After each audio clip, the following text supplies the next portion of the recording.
देवगड कुणकेश्वर सागरी मार्गावर प्रवास करताना देवगड शहरात वाहतुकीला अडथळा ठरत असलेल्या मांजरेकर नाका येथील दगडी कंपाऊंडची भिंत नगरपंचायतीने जेसीबीच्या सहाय्याने गुरुवारी दुपारी हटवली आहे। त्यामुळे वाहन चालकांमध्ये समाधान व्यक्त होत आहे।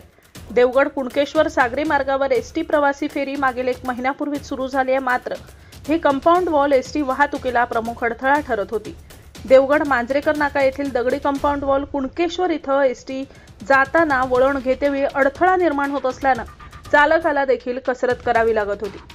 शिवाय ही कंपाऊंड वॉल अपघाताला देखील कारणीभूत ठरत होती।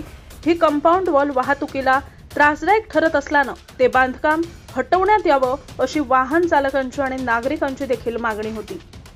मांजरेकर नाका येथील ही कंपाऊंड वॉल हटवावी यासाठी देवगड एसटी विभागाने देवगड जामसंडे नगरपंचायतीला या संदर्भात पत्र दिलं आणि त्यानंतर देवगड जामसंडे नगरपंचायतीने जेसीबीच्या सहाय्याने गुरुवारी कंपाऊंड हटवण्यात आलं।